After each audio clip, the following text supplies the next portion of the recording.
The voice of Husker Nation is on the air. This is Hail Varsity Radio. Insight, opinion, expertise, along with the biggest names talking Nebraska sports. Join in with the show at 402-489-1240 or 1-800-825-5865. Now, here are your hosts, Chris Schmidt and Elijah Herbel. Welcome to it, midweek editions here at Hail Varsity Radio. We're presented by Currency. For all your equipment financing needs, go Currency. Chris Schmidt, Elijah Herbel. Hope everyone's doing all right. As countdown's on, man. A week from tomorrow, we'll be in Minneapolis. A week from today at the Graduate, getting set up. As we'll see how this thing kicks off for the Matt Rhule era. A lot of Rhule on the radio and TV today. As Coach Rhule spent time last night on the Husker Network. We'll have some thoughts and reaction to that. Some of Coach's comments. Sat down with the Herd a little earlier today. And more insight from Joel Klatt with his podcast. So we'll get there. Mike Babcock going to be with us in about 15 minutes. His thoughts as the camp progresses as they turn to Minnesota under the lights tonight for Nebraska and their practice. We'll also check in with Evan Bland in hour 2. Numbers to dial up can join us. Always welcome to do so at 489-1240. 489-1240, wherever you hear us, 800-825-5865. Always want your comments. Can do so a couple of different ways on the Hail Varsity YouTube channel and the Hail Varsity Radio Twitter feed at HVarsity Radio. Submit thoughts, comments, criticisms that way. So got a farewell email from Common Sense Todd. Our friend Todd, that is a really high-level kind of a volume score in the email world. We love Todd's take, and we have to edit Todd's take from time to time to stay employed. But he's a straight shooter. He loves his Nebraska football. Says, hey, Chris, Elijah can't listen the rest of the week on the way to the Ozarks, and the wife is way too mature and wise to listen to such nonsense, unfortunately. That's the perfect description of this show. So I'll be back Monday when it's officially game week. Hell yeah, go Big Red. Hell yeah, Todd. let her give us a try. She may hate us. She may love us. We may be Notre Dame to her, right? You either love or hate us, or you're somewhere in the middle. That's my suggestion. Try it. You might like it. The heat's still a topic. It's still a topic with Coach Rhule. How did you muster forward? Truth be told, I have never been very much worth a damn in bowling, okay? Shocker. Even worse in darts. I lost a lot of money and respect playing darts in Cedar Falls, Iowa for the baseball trip this summer with Junior. I handed some 20s out and was soundly and swiftly defeated by a couple of gals that were just, I mean, their completion percentage on the football field will be 90%. That's how accurate they were. And, you know, pool, I grew up with a pool table, but let's just say there was a lot of slop involved. Elijah, you had to power forward last night in bowling league before we get to football with no air conditioning. I'm sure there were buckets of Budweiser, and you had to drink those puppies fast because of the inclement weather. Well, you drink them fast anyway at bowling league. But do you have one of those wrist things? No. A lot of people in the league do. I'm not knocking it. I'm asking if you've got a wrist thing. I'm a two-fingered bowler, so keeping the wrist firm is less important for me. Some people call it the two-handed. I actually still use one hand with the two fingers. I don't use a thumb hole. I thought when I hear two hands, I can see Elijah at 6'4.5" of him walking up to the line, bending down like he's going to do a squat, and then when we were 4 or 5 years old, granny bowling, rolling down the middle. No, it looks a lot cooler than that, I promise. No, it doesn't. Do you have the pose where you have the right leg over left? Yep. Oh, yeah. And it's the old curveball. Oh, yeah. You hold the pose for a second, and then it comes down. And people don't tell you this, Schmitty. Do folks reenact Big Lebowski ever? With are there any purple jumpsuits involved? No, there were 2 new guys in the league last night. So it was the first night back after a summer break. So it's been almost 3.5 months since I last hit the bowling. Pent up frustration. I took the summer off. We did have 2 new guys in the league last night. They were wearing the sick, like, Big Lebowski bowling shirts. I really respected that about those 2 guys. They're, I think, college Is there a students. Walter in your league? Walter? I don't think there's a Walter. From the Big Lebowski. No. There's some characters. Don't get me wrong. There's some characters in the bowling league.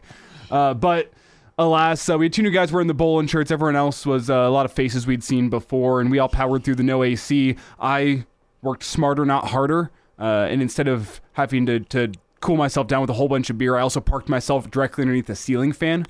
Which is about 5 or 6 of them in the bowling alley. So parked myself directly underneath there, didn't give up my seat, sat there all night. That's how I stayed cool. It was so hot in there, even the machinery was starting to act up, where it kept on knocking our pins down after our first throw and setting up new pins for us. But we powered through. It was a good first and third game for me. Game 2, we won't talk about. It wasn't my worst, but it wasn't great. But we powered through. It was good to be back. And Schmidt, they don't tell you this, but here's the secret to good bowling. It's like Big Ten football. Like, everyone loves seeing the ground game. That's what I'm getting to. It's the ground game because everyone loves seeing the 70-yard touchdown pass in football. It's the strike in bowling, that beautiful one where the pins just explode and go everywhere like the pros do. That's your 70-yard passing touchdown. But in bowling league, if you want to have the high score, Trey's down there somewhere. Let's chuck it. Yes, exactly.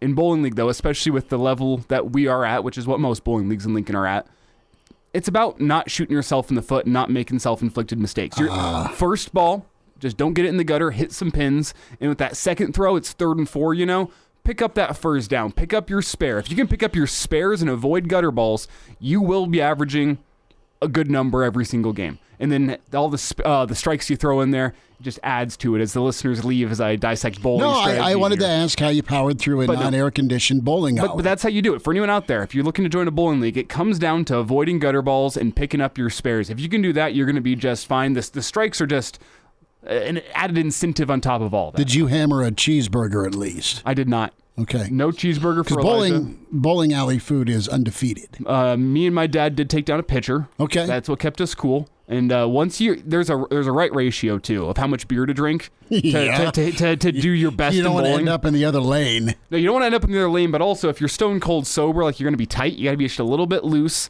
Let your body take over. You've bowled a lot of games before. Your body knows how to do it. You just got to calm the nerves a little bit, get back out there, and it was good to be back. So I'm excited for a year of bowling league. The Spring Valley Homes team sponsored. I can say that they pay for all the bowling.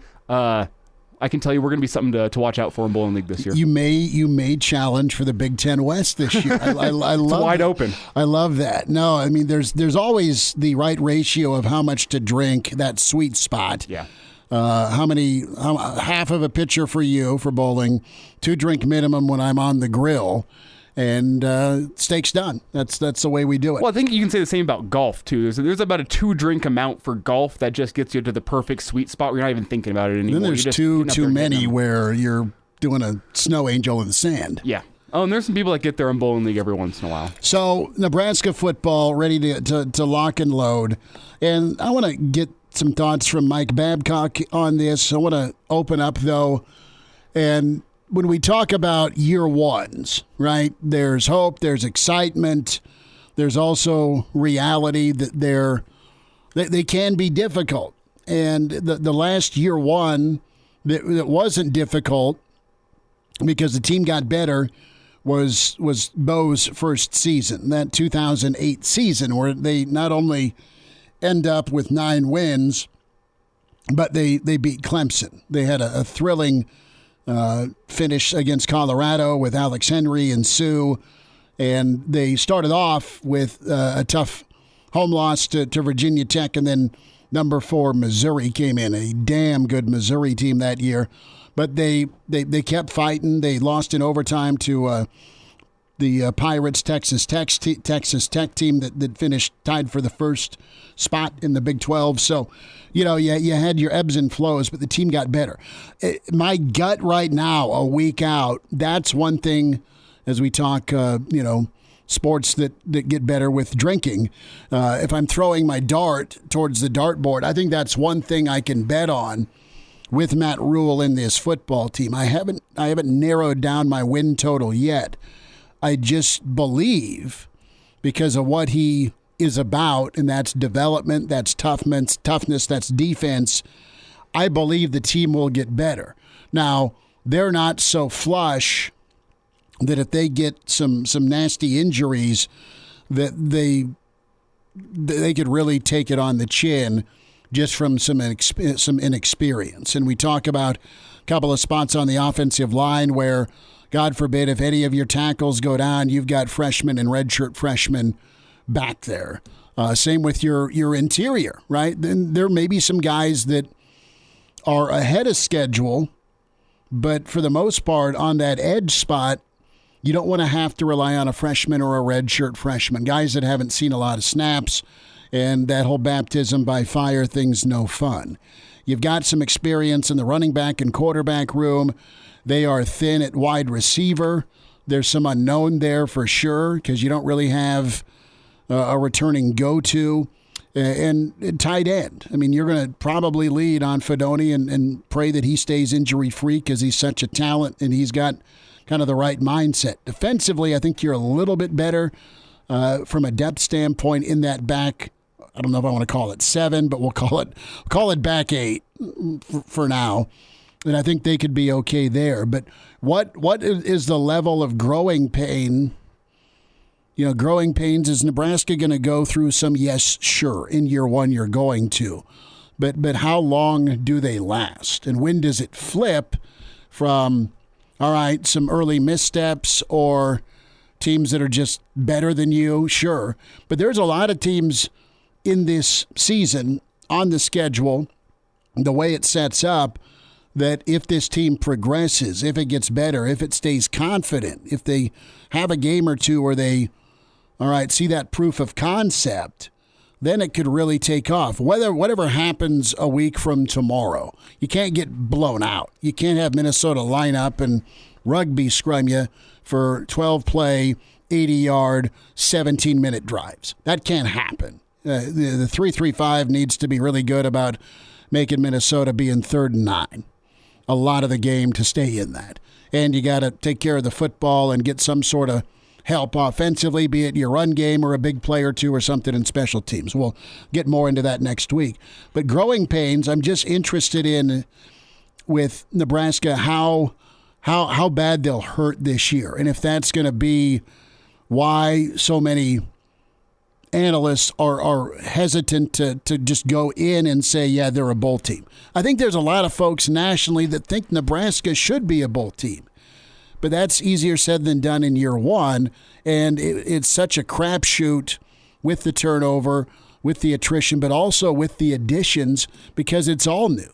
Well, yeah, it's the twofold growing pains of not only is it a young team that's going to have guys that are seeing their first Big Ten action, their first real Power 5 college football experience, but it's also that melding of getting new schemes installed. And we feel like the defense, from what we're hearing in fall camp and what we know about football, is ahead of the offense right now. They're closer to being that finished product that you think they're going to be towards the end of the year. But the offense, there's still so many question marks on that offensive side of the ball. I mean, based on what we're hearing, the momentum sounds like a guy in Alex Bullock might be your starting X receiver next week, depending on the health of Marcus Washington. Marcus Washington, even if he's a full go next week, he's missed almost all of fall camp. Is he going to be in football shape, ready to go for week one? He's going to have growing pains as he returns and gets used to a new offense. You have the growing pains of that offensive line. It's year 2 under Donnie Raiola, but you have guys that are going to be readjusting back to the Big Ten and guys that are still trying to get their feet under them in terms of confidence, with Prohaska coming back from an injury and he hasn't played all that much football. Corcoran and Benhart, their confidence has been down over the past couple of years. Are they going to be able to make it through the growing pains and build some confidence as the year goes on and you start facing some live bullets?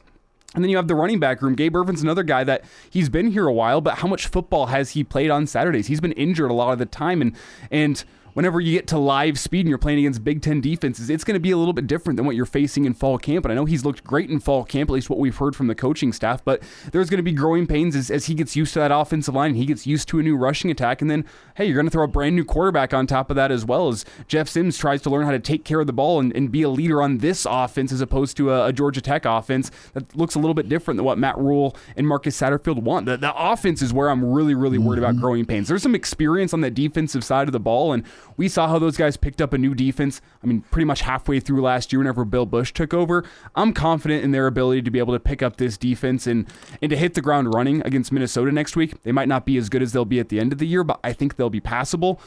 The offense, though, there's a lot that offense I think is going to need to learn as the season goes on with it. It's the guys out there that haven't played that much football and haven't played any real football in this scheme. How much do they help? How much can they hurt? That's it to me, because Nebraska's been aching for complementary football where you get help from special teams, you get a defense that doesn't have to do it all, or you have an offense, if your defense that is your strength has an off game or two, right? So can the offense flip it around and be productive? Can they be helpful? Can they be reliable? Can they at least be consistent? And that's really the unknown. I mean, the meter of hype and hope are going to collide here somewhere where it's going to turn from the hype and the excitement and the new to you're going to have some results on the field here in more than a week. And Minnesota's a really good barometer of how you're going to have to survive in the Big Ten West, one last rodeo, on top of some of these other powers from the East you'll see, or teams that are comparable or just better than you.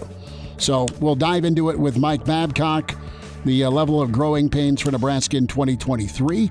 Hail Varsity continues on a Wednesday. We're presented by Currency. And now, back to Hail Varsity Radio. Thanks for spending time. It's Hail Varsity Radio. We're presented by Currency. Chris Schmidt, Elijah Herbel. We say hi to Mike Babcock with Hail Varsity. Find him on Twitter at MDBabs. Babbers, season's almost here. How we doing? I'm doing okay, guys. I excited for the start of the season, I think, like everybody else. Yay or nay, was Babbers ever in a bowling league? Long ago I was, actually. My dad's bowling league, my dad's team in a bowling league needed another bowler, so I stepped in and tried to avoid throwing gutter balls, and that was my experience for a couple of years. All right, well, it's a good time. Yeah, I'm. Did you have a Grateful Dead bowling shirt? No, I did not. You should have. The old tie-dye method, baby. I think you could have rocked that. That kind of preceded the Grateful Dead, actually. I was younger then. All right. See, and I got the bowling shirt that I don't pull out all that often, but it's got two die, I guess, on it that are both flaming. Is your name on the front? It's not. I've been looking to get it embroidered. We'll see if I make it there or not, but we'll see. The bowling league, I'm not sure it could handle all that. It's handled a lot back through its years. Weird Wally from Wally's Used Cars, he was in the league back in the day. Apparently Ken Shimmick, he couldn't make it with the 10 o'clock news, but his buddies were in the league, so he'd stop by after and watch them finish their league while pounding a couple brews afterwards. The old Shim, part of the KFOR tailgate with Babbers. So hopefully someday people will look back and be like, hey, remember that Elijah Herbel guy that was in the league? Yeah, remember that greasy mustache he was rocking? Just frightening children. So that shirt with the dice on the front. He was rolling dice. So, Mike, we're talking growing pains, and that's just typical for new administrations. It just happens with coaching change, and it happens to a lot of programs. A few kind of hit the ground running. Elijah and I have been watching the Netflix docuseries on Florida and Urban Meyer's time at Florida and how he was, A, overwhelmed at Florida, B, was done in year two, he thought, if they didn't make something happen, and they won a national championship. I want to get your thoughts on, as you've been able to observe Coach Rhule and what we know about this Nebraska football team about a week out here. Do you expect it to be kind of an ebb and flow of up and down, or do you think there's a chance that Nebraska at some point in the year can get into some smooth sailing? Well, I think there's a chance that Nebraska can get in some smooth sailing at some point. The thing that I've always said is that Coach Rhule is so accessible and so engaging, I think, with the media as well as the fans, that it's difficult to look for potential things that don't work out right. In other words, I think that people think that, well, he's such an engaging guy. He said so many good things. And so much of what has been reported has been in a positive kind of a way that it's going to be difficult, I think, for some fans to be patient if things don't work out immediately. And that's the thing that I think that you have to underscore, is that you've got to have a little bit of patience here, because it is a new coach and it is a new system, and players are adjusting. You have a quarterback that came from another school that is trying to fit into this system. I just think that there are things that you have to consider in evaluating where things are going to go from 1 week to the next, at least to start the season. But, I don't think that, I don't expect to happen what happened with, I was just looking through the record book here. I remember this. Was it about the 5th game or the 6th game of Bill Callahan's era when they went down to Texas Tech and he 70-10. Yeah. Bo Davis got thrown in there and just left in. It was just it was a terrible thing. You're not going to see anything like that. I'm still not sure why Bill did that. Do you know the urban legend behind that? No, I want to hear it. There must be some explanation. The urban legend is a former AD who smiled a lot went into one of the coaches' booths. Again, urban legend, not trying to get sued. And got on the headset and was just like, what the hell are you doing? Pull the kid. And Billy C. did not pull Bo Davis. Interceptions kept raining down. That's the urban legend that Stevie P went into a coach's booth, got on the headset, and kind of got after his head coach. Well, I think that would have been the right thing to do. Myself, I felt bad for Bo Davis in that situation because, you just hang him out to dry, and it wasn't all on him, but that's the way it kind of played out there, that it was on him so much. He had to take the burden of it, but it was a team effort there. Yeah, well, it was gone for a long time before Bo Davis came in.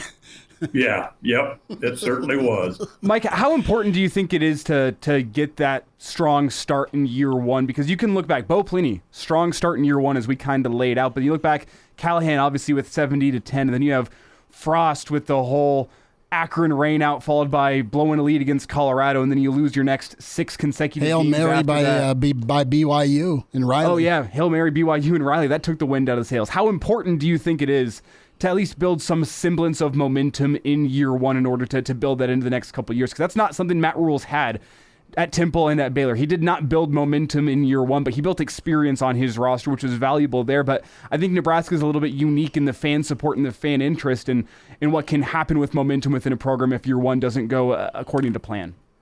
Well, yeah, the fan expectations are not going to be what they're not looking for a season to say what happened at Temple and then there was a turnaround, or what happened at Baylor and then there was a turnaround. It's like, they don't want that. They don't want to drop back to where the program has been in recent seasons and then say, okay, we're ready for season 2. I think they want to see some reflection of what this program can be. And if you can build some momentum at the beginning, as we've talked before, I think it puts you in a better position than to consider bowl eligibility. And if you can win if you could win the first 4 games and build up that momentum before you go into the Michigan game, I think you could reasonably think this team could win 7 games. Mm-hmm. I think that, that kind of momentum and what it would reflect in the first 4 games would give you reason to believe that, 6-6 is certainly on the table, and maybe 7-5 is on the table. And that would be a remarkable, I think, first season, given where the program has been. But again, so much positive has been written, and rightly so, that I think people's expectations are probably at that level right now, that Nebraska is going to just go flying out of the gate and roll right through those first 4 games. And I'm not sure that's going to happen. And you got to go one game at a time. Brennan chimes in, Mike. I want to get your take on the chemistry aspect. That is something that is an intangible that really good teams or overachieving teams have. Do you feel good about this year's chemistry, at least, again, based on what we've heard and maybe seen through the eyes of some of the documentary series? Yeah, no, I do. I feel good about the chemistry of this team. I think that, having the team stay 2 weeks in Selleck, take the players out of their comfort zone, team building function there that has done that. The events that they've gone to as a team, the things that they've done as a team, I think there's a lot of effort that's gone into the team building, and I feel like that's a positive. That's one thing that you can say is a positive. The other thing is he's not going to name team captains for the season. It's going to be a game-by-game thing until the end, he said, till the bowl game, and then they'll identify permanent captains. But I think that's part of the team building thing too, is you have an opportunity to be a captain, and guys are going to step up and do those kinds of things. So I think the team building part of it has been at top of the list of things, and I think that's been accomplished from everything I've seen and stories I've heard about what's going on. Mike, to get back to our original talking point to lead off the show, can things like team building and self-belief, self-confidence, can those type of things overcome the growing pains that are going to be there in year one of a coaching regime? Yeah, I think so. I think if you have confidence in yourself, it's you're less likely to make those kinds of mistakes. I mean, it's like you can't be constantly thinking this is Coach Rhule's first season or this is my first season at Nebraska or whatever, and take that pressure. And you probably can't take the pressure that the fans are going to put on you. You've got to focus on your teammates and what the expectations are for you, what your responsibilities are, and go with that. And I think that's the approach that they have given these players. And they haven't identified a depth chart, and we'll probably get one on Friday. We'll probably see that. But again, Rhule said use the example of Lenhart and Gunnarsson. Mm-hmm. Instead, if somebody asked me who the starter was, I'd say yes, because still they're being competitive, and you have an opportunity. You're putting an opportunity out there for everybody, and I think that's important. Mike, about 30 seconds. Are you concerned about the offense this year? Well, I heard Elijah say some of the things that he did about the offense. Mm-hmm. You certainly, the line has to come together. There's no question about that. If Anthony Grant takes care of the ball, think about that. You've got Gabe Ervin is for sure the number one running back right now. Ramir Johnson is a third down running back. And Anthony Grant, Marcus Satterfield said, could be among the best running backs in the Big Ten if he takes care of the ball. So you've got some running backs there. If you've got the offensive line to get the job done up front and a quarterback that cuts down on turnovers, I think you've got potential to be a good offense, but it's going to be a learning process and a growing process. Right, and see how bad that growing process is, and when the pain goes away, you kind of hit your stride. Mike, we'll gear up again next week for Nebraska, Minnesota. Thank you for the time today. I'll see if I can throw more balls in the gutter. No, stay away from that gutter, Babbers. Take care. Love having him on. Mr. Husker Football, Mike Babcock with Hail Varsity at MD Babs. And now, back to Hail Varsity Radio. Back with you, it's Hail Varsity. We're presented by Currency. Chris Schmidt, Elijah Herbel. Big thanks to Mike Babcock, about 25 minutes away. Evan Bland going to be with us. Some thoughts from Matt Rhule and his sit-down with Colin Cowherd next hour, and also Joel Klant's diagnosis of Nebraska.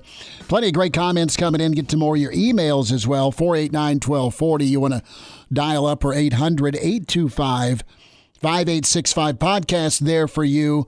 The segments you want to hear or the entire show. Spotify, iTunes, Google Play, or the Hail Varsity YouTube channel. Check that out. We'll hear from Matt Rhule here in just a moment from his sit-down with the Sports Nightly crew last night. So Cutter chimes in, and there's a lot of you in this boat as Nebraska fans.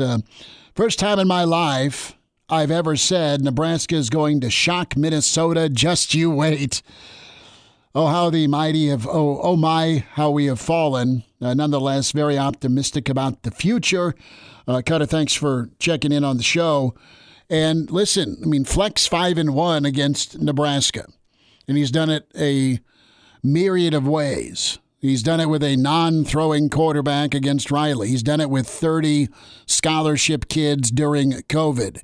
He's done it with an imaginary electronic fence at the goal line 2 years ago when Nebraska's trying to take the lead after the Michigan loss.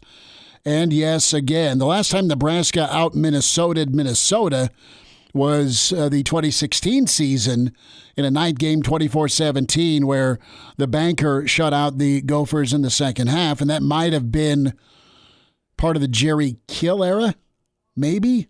I don't know. When Kill left and Fleck took over, yep. I know they don't exchange Christmas cards. So, hey, it's all right. I'm not going to tell you what to feel or how to feel. You can be optimistic. I think that's great. And the other side of it, Dion chimes in here on the stream. We really do need to be careful and patient because so many of you remember 2018 and how that went. You've been waiting on a, quote, savior for a while. For Nebraska football to get back at a bare minimum to 9-3. It just doesn't happen that much anymore, Elijah, in college football. But you're hoping it happens again at this storied program. Well, and as you kind of mentioned, we've both been watching the Swamp Kings Untold story on Netflix, which has its issues. Let's lay that out first and foremost. Urban wants to coach again. It's this, you could tell this documentary was either done in association with Urban's PR team or to get him in the documentary said, hey, we need to have some final say here. There's a lot of drama that gets swept under the rug, and a lot of it's just, man, Urban Meyer, what a great coach. So let's lay that out first. But as you watch episode 1 and as you watch episode 2, you can see that, I mean, they even lay it out like, yeah, Leak the quarterback, he does not fit Urban Meyer's offense. And we get Tim Tebow for that, but they win a national championship without Tim Tebow as their starting quarterback. It's a lot of guys that are carried over from previous coaching regimes that aren't that great. The Zucker was incredible at recruiting. He was just not great at coaching. Yeah, and that's kind of along the lines of what we saw with Bo Pelini following the Callahan years. But you watch that, and you see like there are some growing pains in year one for that Florida Gators program. But also with the skill that they have, which doesn't necessarily fit Urban, but there is some skill there. Urban brings the most out of him by instilling a lot of things that we're hearing in this A Look In documentary of team bonding, togetherness. Mm-hmm. It's a brotherhood. The shared suck. Man, this is going to suck for everybody, and there's going to be days you don't want to be here, but you're going to show up and you're going to give full effort because you guys are all in this together and you're going to do it for the brother next to you. And it's almost that element of willing yourself to victory above the skill and above the fit and above all the growing pains is that team came together, and you could tell from the behind the scenes footage and what the players say following now as they look back on their career. It was pure will and desire to win, and less even desire to win, but that hatred of losing that they kind of got from Urban, that allowed them to have that quick build up to a national championship in year 2 under Urban. I'm not saying that's what Nebraska is going to do in year 1 or year 2. I think they're digging themselves up from a much deeper hole than what Florida had to do at the time. But you can see how they were able to overcome issues within a rebuild simply by having guys on the football field that care more than the other team, that have more will than the other team to get it done and go get a win. Well, and the will versus skill topic is very real, and you need the willpower to match that skill level. and vice versa. I mean, it needs to be a 50% partnership. You need dudes, you need players, but you need the right mentality and mindset first, where it's about the team versus just the individual accolades. How much selfishness is on the team. You need a degree of it. I mean, you need to be a different dude, have an ego, and have that work ethic and drive to match what your aspirations are. You also need that bulletproof confidence of if I screw up, A, I'm not going to screw up. B, if I do screw up, it ain't going to happen again. You need that. And I think that's where Nebraska's at, where they need to be able to not go into PTSD mode. And that's been over several coaches. And I think Rhule's a guy that is going to get a lot out of that will. And you do have some skill with guys that can play, but how much have they been able to unleash? Are we going to see guys play at a different level than we've seen them play? There's been steady talent. There's been steady contributors. But are you going to see guys blow up that you're waiting for them to, where did that guy come from? I mean, Sue was an all Big 12 performer, but he went to all world, right? Mm-hmm. And I'm not saying they've got a Sue on the team. What I am saying is, do you have a guy that makes a jump from contributor to all conference? You had guys like Trey Palmer pegged to be that guy last year. You got a guy in Anthony Grant that everyone thinks is incredible if he can hold on to the football. Well, I can name guys all over the team that you've seen the potential in, and the big one that I would have laid out as of 2 weeks ago is Xavier Betts, but unfortunately he's no longer with the team, and that's why there's some concerns within that wide receiver room, especially when you combine it with other injuries that's been faced there during fall camp, but especially on that defensive side of the ball. You've seen Ty Robinson. When I think back to 2 years ago, I think a lot of Husker fans saw him and said, that's a dude. Quentin Newsom's been on the field a whole bunch. You've seen Reimer and Henrich both be able to play really, really good Big Ten football. Are those guys able to make another jump for this defense in order to lead them to a place where you're one of the top defenses in the Big Ten? Because I think that's what it's going to take if Nebraska wants to exceed expectations in year one. You need to have a defense that's near the top of the conference to pick up while the offense is dealing with some of those growing pains, because you have more experience on that defensive side of the ball. Offensively, you've seen the potential of Irvin. You've seen the potential of Anthony Grant. In limited action, you've seen the potential of Thomas Fidone and what he can be. And Jeff Sims is another guy. It was at Georgia Tech, but you see the potential of the coaching staff sees in him with the arm strength and the athleticism. Can this coaching staff get the most out of those guys and take them to another level? Because that's the question in my book, is on if Nebraska can exceed expectations and be able to play through those growing pains and still find a successful season whenever those growing pains come. Not if, but when. I'm more about meeting expectations. If they exceed them, great. But I mean, get there. And instead of, wow, did you see Sims do X, Y, and Z against Clemson? I did. But can you get a whole game of that? We'll take some of your calls here. Interesting in that kind of comparison. We spent time on some parallels with Saban and how he does the process, similar to Rhule. We talked with Lars Anderson yesterday about that, both guys coming back from the NFL, and then that chemistry point of emphasis from Urban Meyer. It's also there with Matt Rhule with this new football team. We'll wind down hour one next. And now, back to Hail Varsity Radio. One final time this hour, Evan Bland coming up. Room for you also in hour two around 5:20. Pete jumps in here on Hail Varsity Radio. Pete, go ahead. Thanks for calling. I guess if I was a coach, I guess my emphasis would be to get first downs, move the ball, take up time, give my defense rest. If you look at last year, the defense was pretty good. But in the second half, they always got wore down, and that's when the big plays happened with the opposing team, and that's when they got touchdowns and flipped scores. I really think the quarterback's going to have to run to begin of the season. I don't think we're going to be a fun and gun type team. I think we're going to have to go physical. We're going to have to go running, and we're going to have to make sure priorities get first downs, not just flip the ball 40, 50 yards for touchdowns. If they do that, they've got a fighting chance, I think. You know, it's going to be about that physical style of offense. Pete, thanks for the phone call. Don't disagree with you there. And I think that's what he's been trying to prep the guys for in camp as they lead up to Minnesota. Well, I don't doubt that that's their philosophy. The question in my mind is that their ability? Are you able to go find back to what we were talking about last segment, skill versus will. Like, you can have all the will in the world to go want to run the football, but there is the skill element there that's going to be important. Like, I think some growing pains, like you can overcome an interception because you didn't have enough time to rep some routes in fall camp. You can overcome that with will in the fourth quarter if you're still in a football game. Can you overcome not being able to run the football against Michigan's defensive line because their defensive line is just that much better than your offensive line with will? No, it's kind of back to that bowling discussion of strikes and gutter balls and spares. Like, hang around. Like, find a way to hang around. I can sit here and say, hey, the key to getting high scores in bowling is to avoid gutter balls and go get your spares and pick those up so you can start adding points. But at the end of the day, do you have the skill to go do that? Let's hear from Matt Rhule with the network last night. Not a great practice yesterday per Satterfield.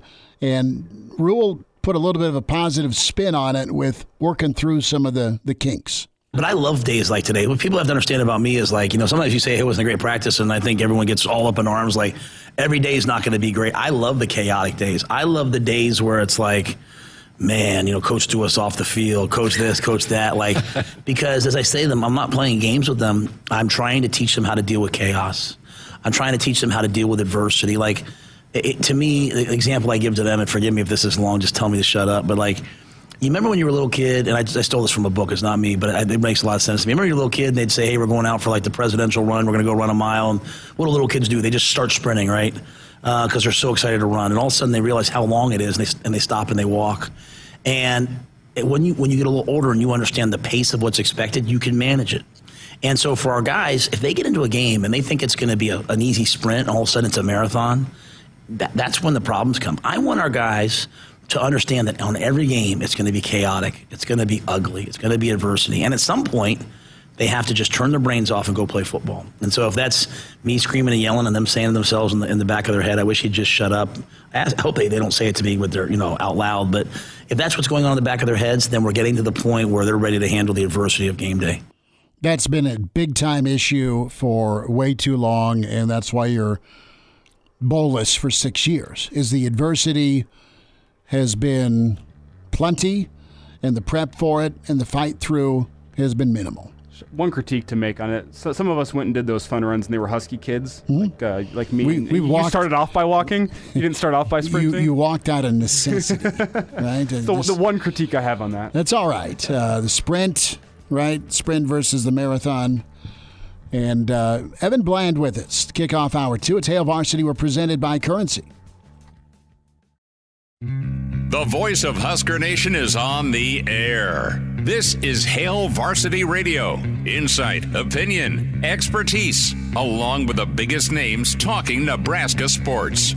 Join in with the show at 402-489-1240 or 1-800-825-5865. Now, here are your hosts, Chris Schmidt and Elijah Herbel.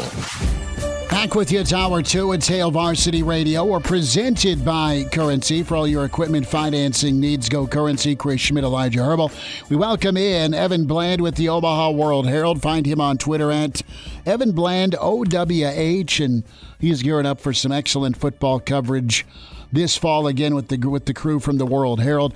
Evan, are you still pacing yourself? Or are you in full season mode? Are you wishing kickoff was tomorrow? I don't know if there really is such thing as an off season anymore. Like, it used to be that you could kind of get away for a couple months, but with recruiting, and Big Ten Media Days was like a month ago. So in some ways, the season's kind of a little bit of a break because we actually can see things. I'm excited, man. It's, we're a week away from volleyball and 8 days away from football in Minneapolis. So this is a great time of year.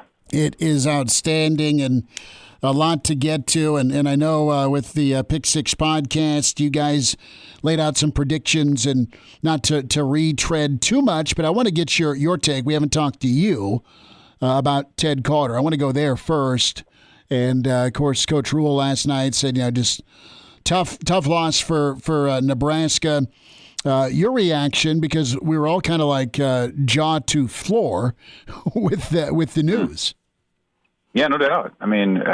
We just left post practice, and it pops. And yeah, I mean, I was shocked. I know Nebraska administration didn't see that thing coming. They were blindsided by the news. And in one sense, obviously you're happy for Ted Carter as he furthers his career and has, answers what he felt was a calling for him. But there's no doubt it's disappointing for Nebraska at this point when it really did feel like a lot of the power brokers had lined up between him and Trev Alberts in the AD's chair and Matt Rhule. There really did feel like there was a synergy. And, you think back to Matt Rhule's comments in the offseason about how instrumental Ted Carter was in him coming to Nebraska. And I think it was the 2016 game maybe where Ted Carter's there for Navy and Matt Rhule at Temple and that toughness that Temple team showed even just in warm-ups, really stood out to Carter, and Matt Rhule has a lot of respect for him and his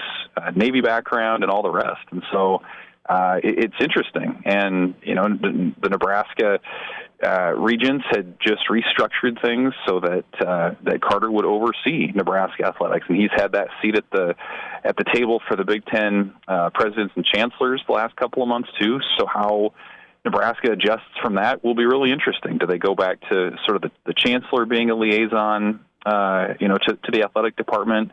Do you let Trev Alberts do it? I think that's an option you have to consider given his abilities as an administrator as well. So surprising news. It doesn't have to be a big deal if you make the right hire, but certainly, a surprise twist here with just a week before the season. Evan, now that we've had 24 hours, we got some reaction from Matt Rhule. I saw a clip this morning of Jim Pillen reacting to the news. How big of a deal do you think this is in the long term? Because we've seen really two sides to this. There's been a subset of people saying, who cares? This is administration. This isn't going to affect the football program. Then you have the other side of people who feels like the world is ending. Oh, my God, Ted Carter's off to Ohio State. This is so indicative of the past couple years of Nebraska. Of course, something's going to go wrong. Where are you at on this in terms of how big of a deal this is, specifically to the football program, but really to the athletic department as a whole? Well, I think, first of all, you have to have a little perspective and think, okay, 5 years ago, who in Nebraska knew who Ted Carter was? And, the university went on, the athletic department went on. They'll go on with whoever comes in next. I think what stood out about Ted Carter as somebody who was, again, president over the entire system, University of Nebraska system, was that he did take an interest in athletics, and he, would lace up his skates and go skating with the Mavs, or he would come to Nebraska, athletic events, football and other things. So he took an interest in that. He had a desire and I think a talent to be in the mix with the Big Ten and what they had to handle as well.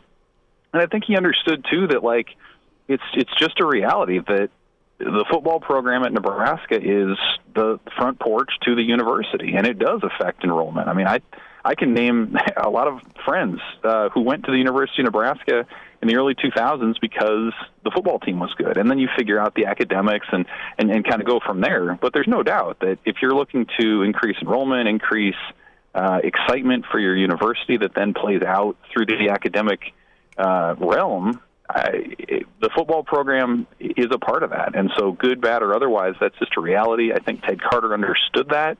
And I think it's valuable that he's going to still be around through the rest of the calendar year to maybe even have a say in who ends up replacing him. But I just think his sort of blend of understanding the academic side and the passion he had for athletics made him a really unique administrator for Nebraska. And Evan, to your point, even 2017 to 2021, whenever I was in school, I'd still go talk to people from out of state and say, why Nebraska? Well, I grew up watching Husker football every single Saturday, and I needed to see this in person. I wish the results were better, and that was always my question of man, what a 4 years you picked, but it's still a selling point to students from Chicago and Kansas City and really everywhere. Kids in California, man, I was a Husker fan growing up. I just wanted to be a Husker. Well, that's a lot of folks I partied with in college were in-state kids, but instead of going maybe somewhere Outer Banks that was a little cheaper, they would come to Lincoln for football. Absolutely. Evan Bland with us. Evan, a thought from you. You talk about Ted Carter, and he was absolutely an advantage for Nebraska. When we get to football, where do you see Nebraska having an advantage, and I want to just keep it to the Big Ten West. Where are some areas you think Nebraska can be better than their opponents that have pretty much had their way the last few years? Well, I think the back of the defense can be an asset for Nebraska. You're not going to find a lot more experience in your middle linebacker group than what Nebraska has with Nick Henrich and Luke Reimer. So I think that's a place that you can start. Quentin Newsome's played a lot of good football for Nebraska. He's back as a corner.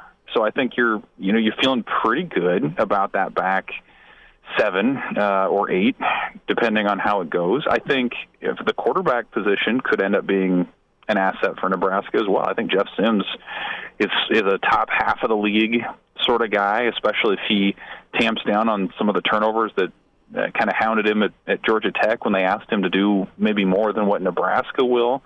I think special teams, you think about how many times special teams has hurt Nebraska.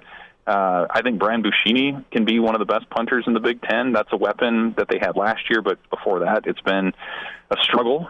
And I think that the tight end position and the running back spots can be assets for Nebraska as well. I think there's a lot of depth there.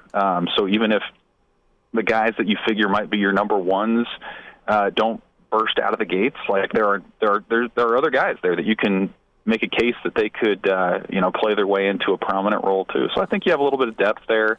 And again, I think the experience defensively is really interesting to me because they are overhauling the scheme in a lot of ways. But you look at the guys who got the single-digit jerseys. A lot of those, are from the defensive side. I'm curious to see what a guy like John Bullock can do. It just feels like maybe that side of the ball can be a little bit more of an asset for Nebraska than it's been, especially, again, considering how much of an overhaul they've had to go through this offseason. It's Evan Bland with us here from the Omaha World Herald on Hail Varsity Radio. And Evan, I think I've brought up this topic before here during fall camp. I want to bring it up here again to you. How much of the water do you think the defense is going to have to carry early in the season? With some injuries on that offensive side of the ball, they're going to have to find their legs. And I think the momentum out of fall camp is that, at least to me, the concern with the offense is starting to elevate just a little bit with some reports out of the scrimmages, some discussions of fumbles. How much water do you think that defense is going to have to carry against teams like Minnesota and Colorado?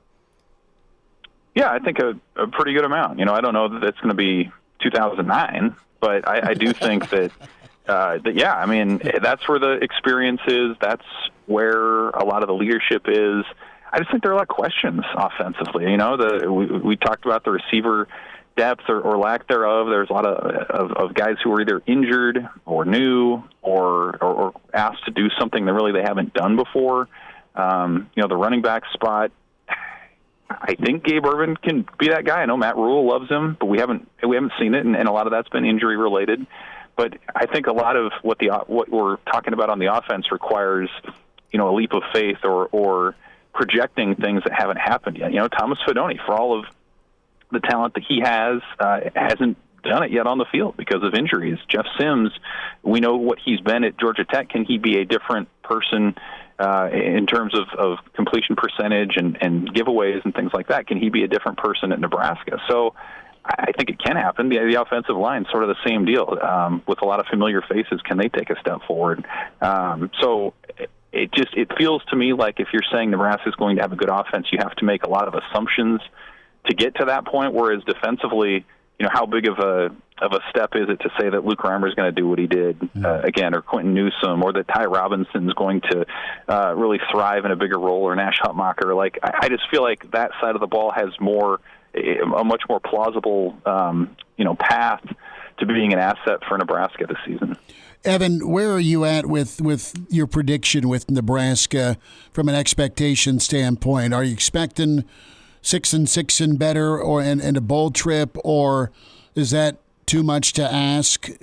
Looking at it from a realistic standpoint, with all the new and the question marks on the offensive line and the depth question marks defensive line. I know Rhule's talked about how much he loves the young guys, but that's also a question mark just because they've not played college ball before.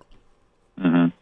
Yeah, I do. I mean, I think they can make a bowl game this year. I know that's sort of the baseline expectation. And, when I look at the schedule, I absolutely see a path to 6 wins, maybe more than that. I mean, their first 2 home games with Northern Illinois and Louisiana Tech, like, those were not good teams last year, especially defensively. Like, those are teams Nebraska should handle. Colorado, of course, is the great unknown, but their level of turnover is unprecedented in college football. How ready are they going to be in their second week of the season? And I think the stretch after the bye week, where you've got Maryland and Purdue and some of those other teams, like, that's another stretch where you can make some hay if you're Nebraska. And I would also point back to just the last couple of years, as tough as they've been in terms of the final record. Like, Nebraska, for the most part, has not been overwhelmed from a talent perspective in those games. They've fallen short in the fourth quarter. They've had all the one-score losses, a special teams miscue, what have you.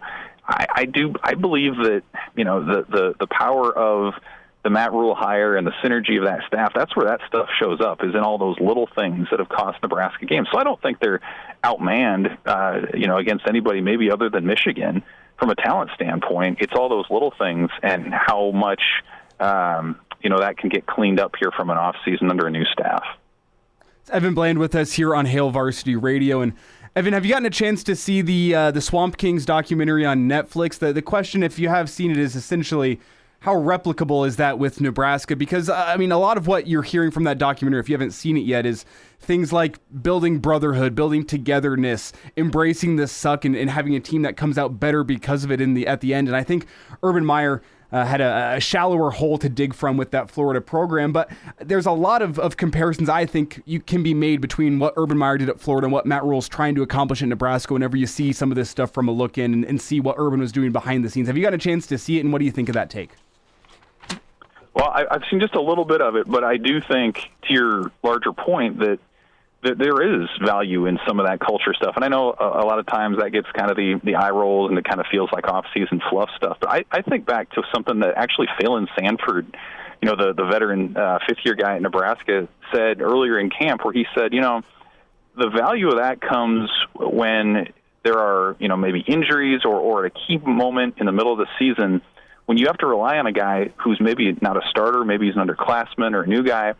And if you've gone through all this other stuff, then you know how that person's going to react in that moment. And if you don't know him, if guys kind of kept to their clicks or whatever, and this guy comes in, you have no idea how he's going to respond, what he's all about, how you interact with him. And so I think that's where, I think that's why Nebraska does the stuff like, Matt Rhule enters a room and everyone stands up and greets each other, or they have freshman talent shows, or they're doing coaches impressions, or they're spending 2 weeks in the dorms together. Like, sure, it builds camaraderie and it's fun and it kind of takes your mind off the stuff, but it also does, I think, in those moments when inevitably guys get hurt or through performance they have to make some kind of a personnel change. Like, that's when you can make those sorts of changes seamlessly and you trust the guys that are not the starters. I think that's where you can go from being just an okay team to a pretty good one. You nailed it, because you go with that trust word. You know the guy, and you're able to go to work with him. And that, who knows? That's a little thing that could be a difference if a second or third teamer's got to come in a tight fourth quarter game. Does it expose the defense or the offense, or do they keep on trekking and find a way to get it handled in a tight ball game in the Big Ten? Evan, we will run you down again, bud.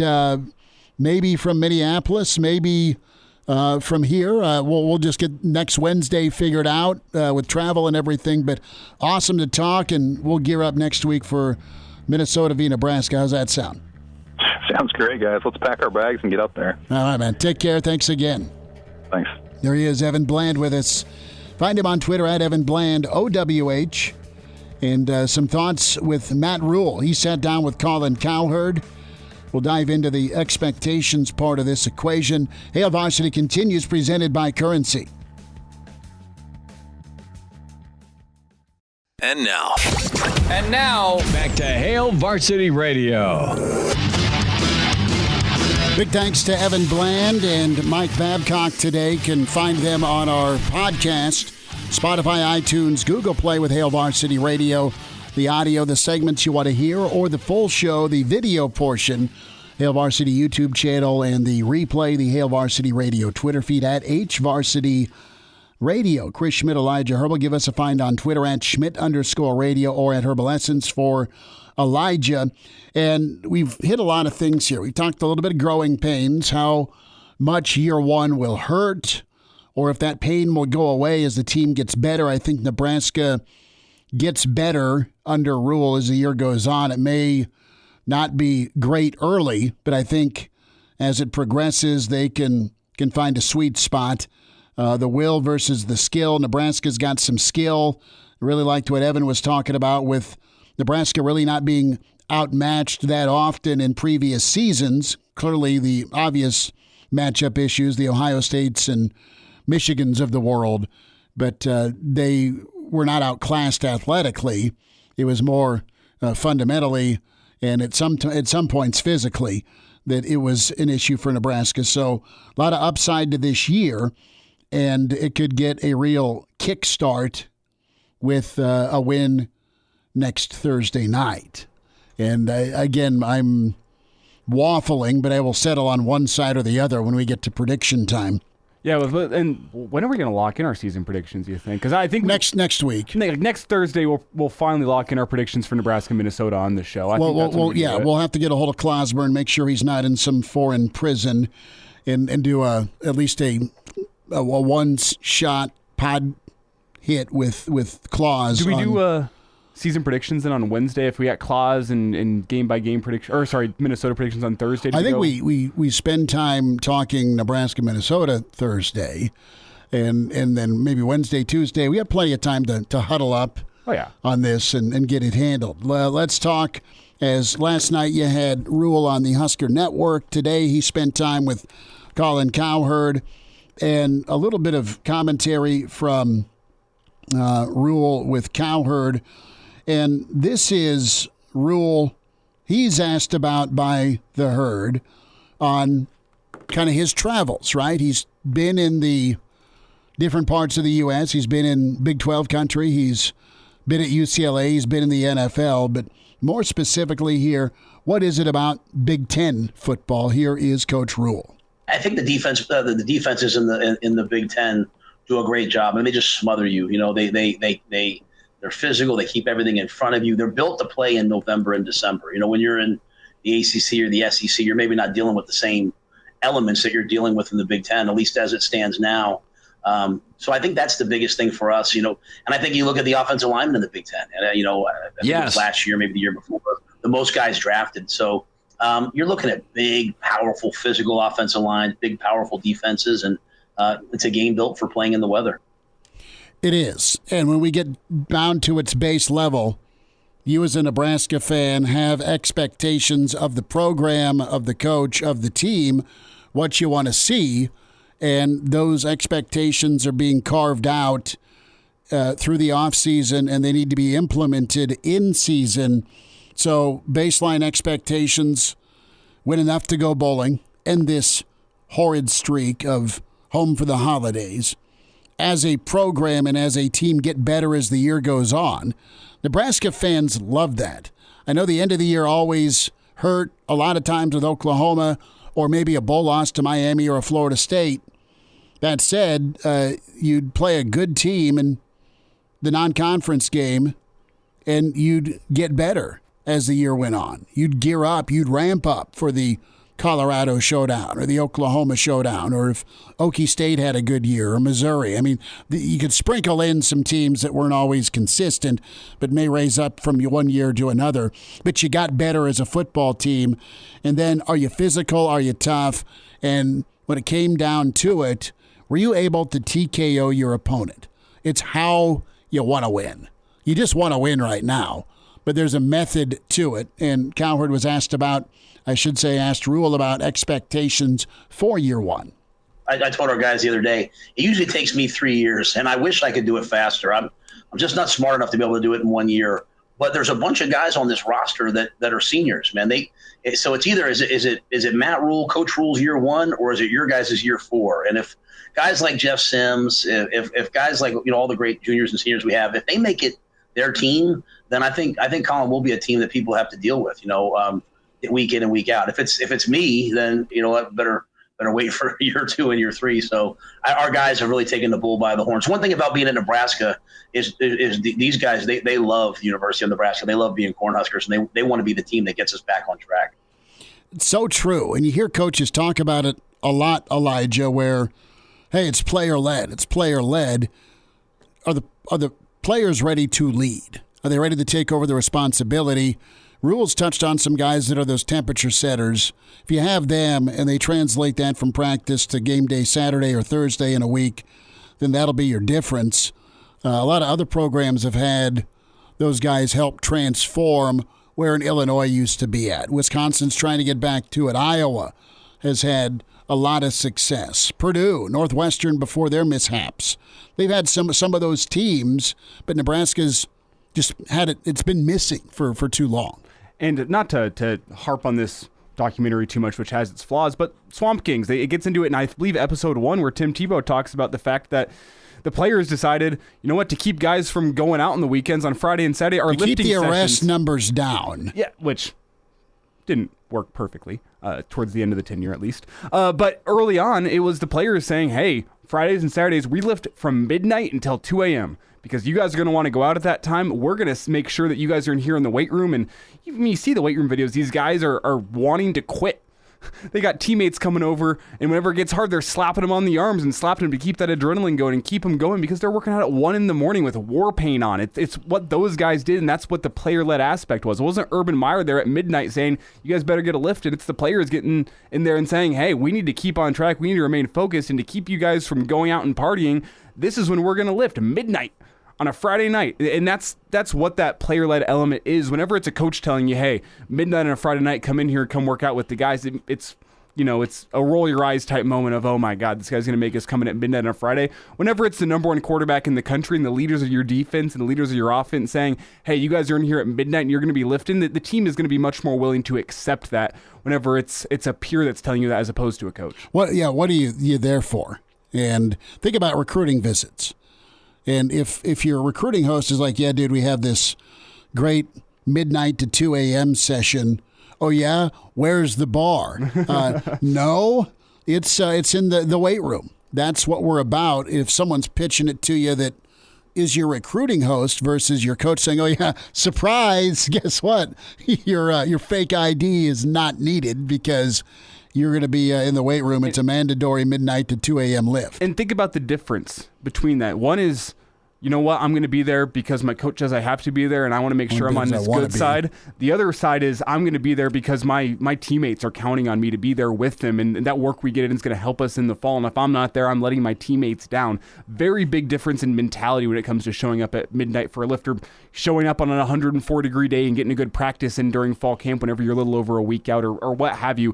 It's just a different mindset whenever you're there because you don't want to let your peers down, your friends down, the guys that are strapping it up and getting on the field next to you on Saturdays. Completely different mindset than, man, I need to be here so my coach sees me to make sure that he knows I'm putting in the work so I can get play time this fall. Different. Different. What's the motive? Rhule talked about handling the expectations at Nebraska. I think people have, they're at a point now where it's been 7 or 8 years, and I think people are just hungry for a step in the right direction, and so, and I think people are excited about the things that we've done, the way we've recruited, the way we've tried to get around the state. I know people want to win, but they also want to do things kind of the Nebraska way, and right. Like for me, like being here, Colin, is like college football's version of like chicken soup for the soul. Like this is great people. I mean, Tom Osborne came up the other day just to shake my hand and wish me luck in the first game. Like, you want to talk to someone like me that loves college football, it's like I'm pinching myself. So yes, there's expectations and people want us to win, but we also need to kind of go back to playing in the way that Nebraska's used to. We need to be a physical team. We need to be a hard-nosed team. Yes. We can't lose games in the fourth quarter. Amen. I mean, if you're a Nebraska fan, you're putting the eye black on right now. You win in the fourth quarter and you win a certain way, and that's by putting the opposing team out like a cigarette. I mean, that's the imagery. It comes to my mind. Things wrap up between Rhule and Cowherd talking Coach Prime and Nebraska's schedule. Well, I'll be honest with you. I've followed it from afar, because they do such a good job of filming everything. And I think it's good for football right now. You know, college football can't just be like in the Southeast and a couple schools in the North. It's got to be what Lincoln's doing at USC, what Coach Sanders is doing at Colorado, hopefully what we're doing in the middle of the country. Like, this has to be a nationwide thing. And so you can tell from the Dion and his staff they're going to recruit relentlessly, and they're going to have their team ready to play. It'll be a great game. And to think that Nebraska, Colorado is relevant again, will be on national TV. I think that's pretty cool for the game. So that was Cowherd and Rhule. We'll sneak in some Joel Klatt real quick and his confidence level in Rhule, being able to fix this. In the back of my mind, I'm thinking to myself, is there anyone better for this job? Now, Nebraska fans, you might get upset at this because I've said this before, right? I believed in Scott Frost. I tried to talk you all off the ledge over the course of the last few years. But this is different. This is different. And here's why. While I did believe in Frost, and he certainly did it at UCF, Rhule has done something that is very similar to this before. Temple wasn't a juggernaut. He built them up into a very successful program. But then when he went to Baylor, it wasn't just that Baylor had fallen, and like behind competitively. No. Baylor was a disaster. Culturally, a disaster. He went in there when no one else would touch it. No one would touch Baylor with a 10-foot pole. And you know what? I couldn't argue with those people. I thought it was going to take Baylor forever to get back out. I thought what had happened to them was analogous or similar to SMU death penalty status, right? Not from a sanction standpoint, but just from a perception standpoint. And you look up in a couple of years, and Matt Rhule had built them into a 10-game winner and an eventual Big 12 champion. Now, I know that they didn't win it under Matt Rhule, but he built them to that point. So, like, his DNA, his ability and his track record, more specifically, I think really fits what Nebraska is trying to do. Culture part, we've had a lot of that here, the almost 2 hours of this midweek edition. It all kind of comes back to that, the culture, the chemistry. We'll wind down a Wednesday. Jock Doc's on the way. Hail Varsity continues. We're presented by Currency.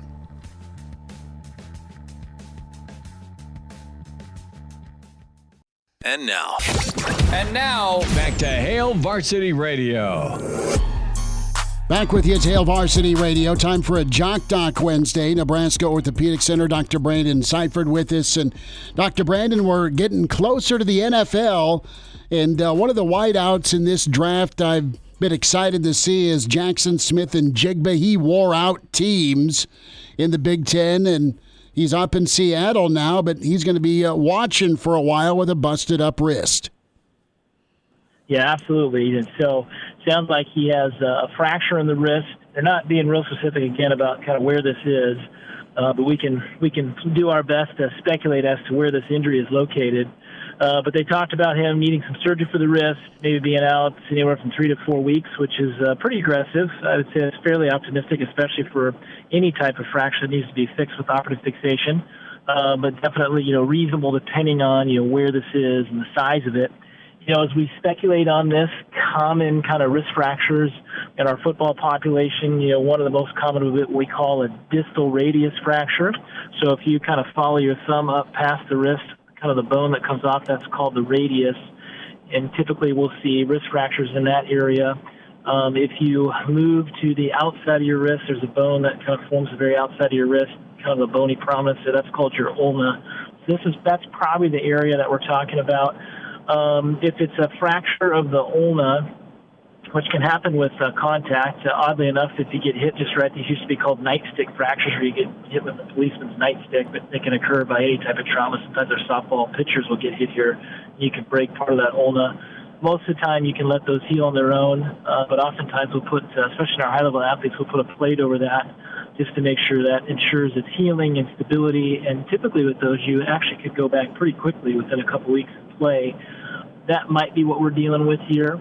The other option would be, as we talked about, that distal radius, which is the end of the radius at the wrist. Typically, those injuries are more kind of into the joint itself, so what we call an intra-articular fracture. And those tend to require kind of longer recovery, so I'm assuming it's not going to be that. It's Dr. Brandon Seifert with us here at Jock Doc Wednesday on Hail Varsity Radio. And Dr. Brandon, some Twitter sleuths seem to have found the play on which this happened to Jaxon Smith-Njigba. It was a crossing pattern, and he goes down to the 1 yard line, gets tackled from behind, and puts that left wrist out to brace his fall. And immediately after the play, you can see him flexing that hand as he clearly feels something in his wrist. And you laid out two of the main injury concerns here. I saw a third one on Twitter, though, I want to get your take on.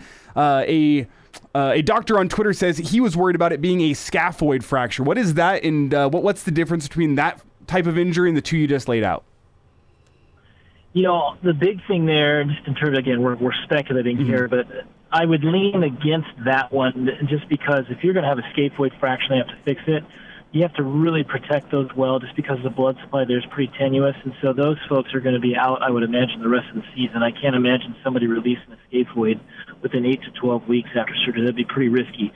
Your question about, what is a scaphoid fracture? So again, if you follow, kind of start at the tip of your thumb and you kind of follow that thumb all the way to kind of where there's what we call a anatomic snuff box, so kind of a soft spot right at the side of your wrist. The scaphoid lives there.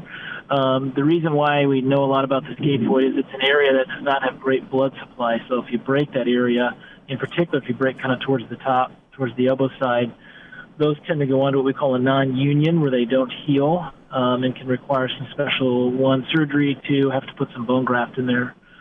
So again, I would not assume this is a scaphoid just based on the recovery timetable they're telling us. And these are usually injuries that we get a lot more nervous about. I just haven't felt that that's been kind of what their presentation was with his injury. Okay. Dr. Brandon Seifert's with us, Nebraska Orthopedic Center at Jock Doc Wednesday. If you're thinking about drafting Jaxon Smith-Njigba for fantasy, maybe wait a round or two, out 3 to 4 weeks with a wrist injury that requires surgery. A lot's been made about Smith-Njigba and his quickness and his ability to separate either over the middle or on go routes, Dr. Brandon. But his size, he is a, tinier slot receiver. Do you worry about his ability to be available, not just with the wrist beyond, but just, you've seen small dudes and some survive, some don't in the NFL. Yeah, that's a great point, Chris. Absolutely. And so, he definitely puts himself at a little higher risk for his size. Having this kind of wrist injury causing a long-term impact, most likely not. Again, if it is the odd instance that it is a scaphoid fracture and they're going to be this aggressive, then I would worry about if they're going to be that aggressive about it not healing, and that can be detrimental long-term because that could require further surgery if it went on to not heal. But most likely this is not that. More likely in an area that, heals really well, especially with surgical fixation, and I wouldn't anticipate, at least from the wrist perspective, a long-term problem for him. But again, the size factor may be an issue down the road. From a comfort standpoint, once whatever exactly this is repaired, he's recovered, he's back on the field, will he feel any lingering effects just catching the football, just doing what he normally does? Is there going to be pain or some remnants of discomfort? Yeah, absolutely. And again, you start thinking about what he is required to do with his hands and his wrists, his dexterity, that kind of reach, that feel that he has for catching the ball. This obviously is going to change that, at least in the short term. There'll be quite a bit of stiffness with these. That's usually the hardest part with these, is getting back that kind of free range of motion within your wrist. That will limit him some, just in terms of catching ability. And then also there's just kind of that contact to the area. So if obviously taking contact here, it's going to be sore. It causes sting when you get hit there. It'll take a while to kind of build that endurance piece back up.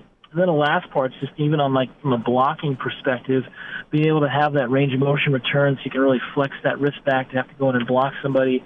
One, the motion piece will be tough too if it's obviously stiff and then you hit that area, you just kind of risk kind of retweaking or re-irritating the area. The snot-nosed punk in me is saying, when's an Ohio State wide receiver ever blocked anybody? The answer is they haven't had to.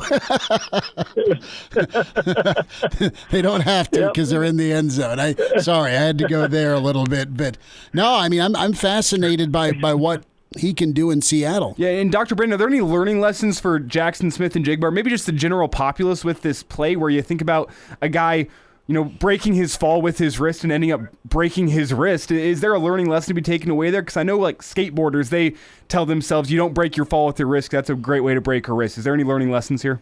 Yeah, that sure could be. Absolutely. Yeah, that's good advice. Obviously, it's hard sometimes when you're on the field, you're trying to control some things. And, you think about the number of times he's probably done this very same thing. Why now that sustain a fracture versus having done this multiple times in the past with no issues. Dr. Brandon Seifert with us, Nebraska Orthopedic Center, a Jock Doc Wednesday. Jaxon Smith-Njigba out 3 to 4 weeks. Busted up wrist, surgery, and we'll see when he gets back onto the field and back for Pistol Pete up in Seattle. And Dr. Brandon, last thought here, is there any risk of re-injury once Jaxon Smith-Njigba gets back on the field, assuming that the surgery goes well? Yeah, absolutely. Again, anytime we're rushing that timetable, trying to get somebody back, that seems pretty quick. That risk of that fracture not being totally healed is there. Truly it takes, honestly, anywhere from 8 to 12 weeks to truly heal it up to almost normal. And so you do run a risk of going back and playing too soon. The other thing you worry about is you're putting hardware in this wrist. And so you worry about, could you break the hardware? You sure can. There may come a point where he needs a second surgery to maybe take out the hardware. But it all depends on what type of, hardware system they're using, whether it's pins versus are they going to actually put plates in. That would be the big question. Dr. Brandon, we'll get caught up again. Thanks for the time today. Okay, fellas, take care. And now, back to Hail Varsity Radio. One final time as we gear out of a midweek edition. Tomorrow, going to run down Bill Bender's sporting news. Excited to chat with him. Get his thoughts on Nebraska, the Big Ten, as we're close to the season being underway. Coach Barnett with us. Maybe a surprise or two as we look towards Thursday. 489-1240 to get in. Chris at HailVarsity.com. Great comments in the stream as well. Thanks for that input. And I want to remind you about buckling up. Saves lives. 1 of every 3 fatal crashes in Nebraska involves an alcohol-impaired driver. Why take chances? If you drink, don't drive. A message from the Nebraska Department of Highway Safety Office. As always, the podcast, Spotify, iTunes, Google Play is where you go for the pod. The digital version of it, video-wise, Hail Varsity YouTube channel. Subscribe to that. Give us a follow on Twitter at Schmidt_radio, at Herbal Essence for Elijah Herbel, and the Hail Varsity Radio Twitter handle at HVarsity Radio. So I got hit up early in the school year by Junior. Junior is wanting to, he either wants to be an orthopedic surgeon, okay, or he was talking dentistry. And I casually said, do you know a dentist or, a buddy that's got a family member that's a dentist who does not have a vacation home? Or two, either case, between the orthopedic folks or the dental realm. And either way, good on you. But he's gearing up to take some courses that are going to try and prep him for that. And Junior took his first major exam today already, allegedly. I don't know who he sat by for physics, differentiated physics. I clearly need to DNA test him and me. 96%. Ooh, boy. So either he's smart, he's applying himself finally, he sat by the other smart kids in div physics, or he's just got it. Can I say, div physics was one of the most fun courses I took. I was always a history guy back in high school. Oh, div physics was fun. It was fun. Well, it was like, because I not a math guy. I have Except all right, for div physics. I have all right math ability. I would not pass that. That's the thing about physics, though, is it takes all these stupid, like, hypothetical math questions and makes them very real world, like, applicable situations that then my mind can wrap around. Like a 3-3-5 defense? Sure. Being diff physics? Sure. Yeah, I guess that works. Yeah, well, it's it takes just these theoretical formulas, speed and force in different angles, puts them into practice. Sure, I guess that works. Back to your dentist point, though. My buddy Kip, his dad, Alan, was my dentist growing up, and he has since moved off into the Omaha area and has a dental practice up there. And I don't think he has any vacation homes, but he has a beautiful home on the banks of the Elkhorn River, in addition to a lot of vacations that they always took. That's awesome. So dentistry, not a bad option. It wasn't for me. People's mouths kind of freak me out. I don't want my fingers in people's mouths all day. Ugh. Well, Junior also is still in the pursuit of an Audi. A working one. Well, and he's not going into radio, so he at least has a good chance of getting one in the long run. Every day I get 3 text messages. It's like he's Ralphie in A Christmas Story. Instead of magazine inserts, I get still shots of Audis for sale. So there you go. No, Junior.